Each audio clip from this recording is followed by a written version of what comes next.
Welcome back to another scratching post. In this video, we're showing the back half of a partial cat tree restoration job where we're only restoring the poles. We've already removed the old torn up carpet and rope, but before we did that, we took note of the high scratch zones. That's where we'll put the rope, and the rest of the poles will get high premium plush carpet. We begin to reassemble the tree by taking measurements of areas that will be carpeted. When taking these measurements, we purposely add an inch or so to allow room for error. You can always trim more later as needed. Next, we cut out all of the carpet pieces we'll need for this entire job. We've broken down the assembly process into these separate stages because it saves us a lot of time. That way we're not running back and forth, measuring and cutting and stapling. We just do each stage at a time. Next, we trim to fit. Here, you'll see me implement the squish technique. I do this so that the carpet is form-fitting to the poles.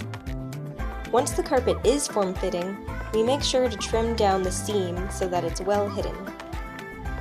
Here, you can see if we left it this way, the seam will overlap.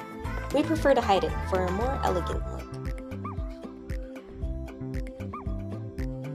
The type of carpet we use is great at hiding the seams because the fibers are tightly packed together, which is called a high pile carpet.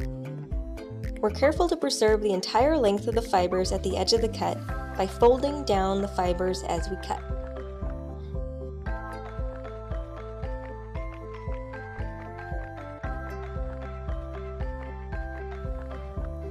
Here you'll see how the seam will be perfectly hidden since we've preserved those fibers. This piece is attached to the cylinder, so we'll need to cut out little notches to be able to slide it into place. We can either measure to be exact or just eyeball it. Either way, be sure to trim a little bit at a time. Remember, you can always trim more if needed, but if you trim too much, it'll leave a gap and the pole will be partially exposed and look really ugly. Here I'm using the bends I made with the squish technique to help me know how far to trim. It should be able to fit the form of the pole without leaving any gaps exposed.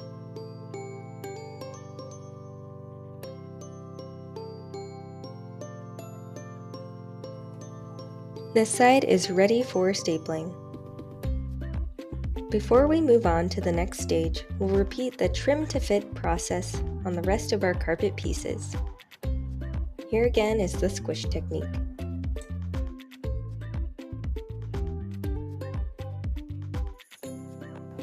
Here you can get a good look at how folding the fibers down away from the edge is crucial when trimming a seam. This part takes a lot of patience and grip strength, but it's worth it for those clean, hidden seams.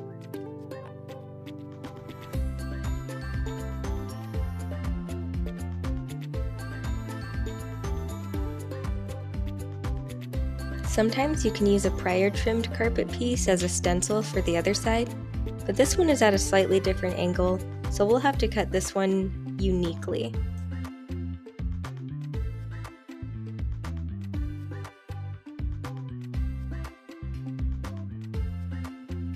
And finally, we're at the last carpet piece, so we'll repeat all of those steps yet again.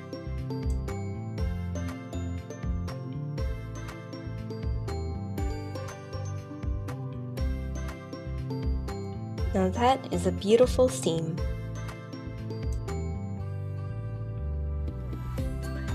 This one has the easiest notches to cut because the pole is attached to that flat surface, but it will be the most visible carpet seam, so we'll need to make sure that the seam is flawless.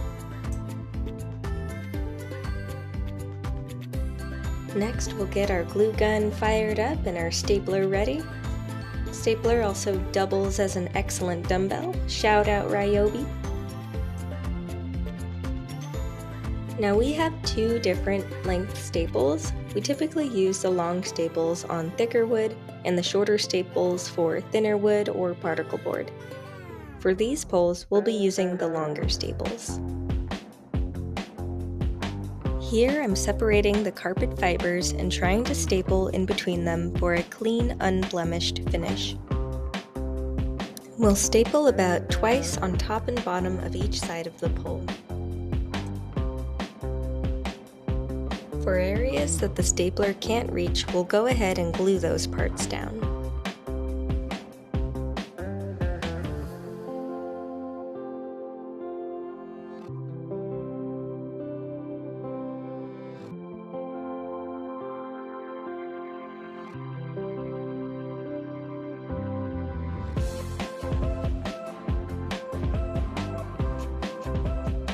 Go ahead and repeat on the other side, gluing and stapling as needed.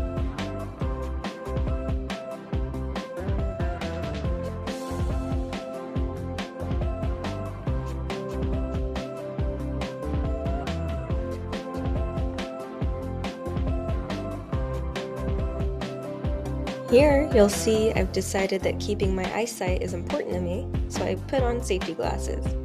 All jokes aside, please wear safety glasses when handling heavy-duty staplers like this. I usually wear these glasses whenever I'm in the shop, but it completely split my mind today.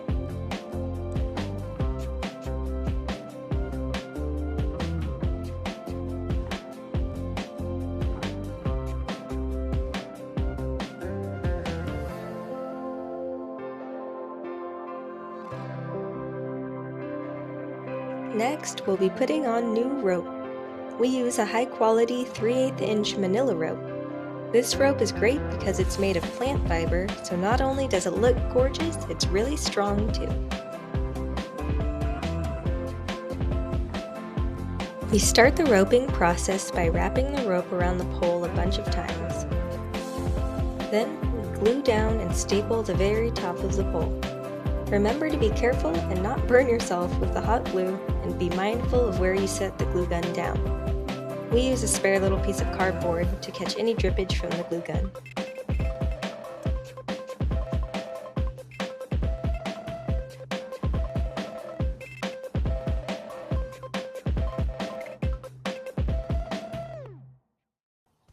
We glue and staple about 2 full rows, then we start wrapping.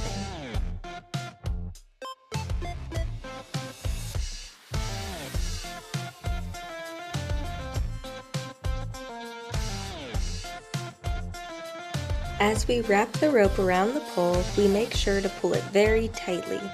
If you look closely, you can see I'm pushing the rope up as I'm wrapping. We do this because over time, gravity and the directions that cats scratch, the rope will be constantly pushed downward.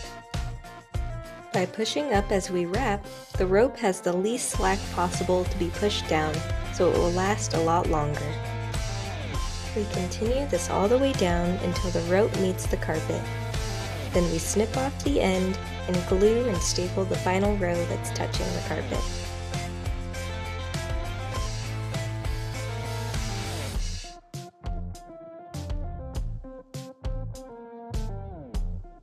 When stapling, we make sure the staple is vertical and not sticking out. If it sticks out at all, we go in with a hammer to smash it down.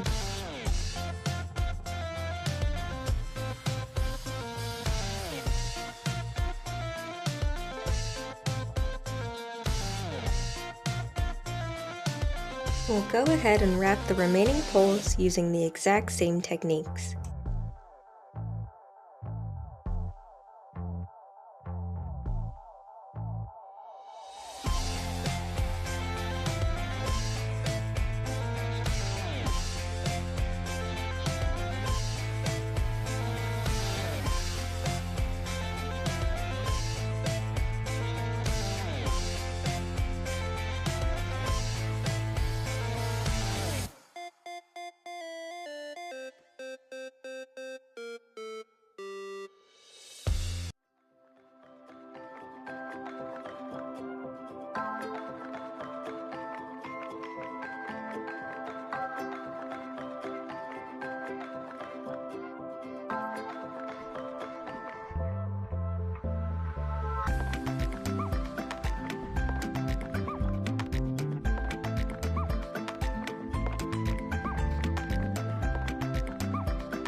As we come to the end, I wanted to ask if you like this type of content, or what other kind of content you'd like to see in this cat restoration process.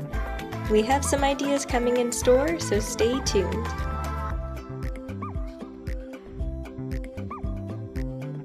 And this tree is all done and ready to go back to its kitties.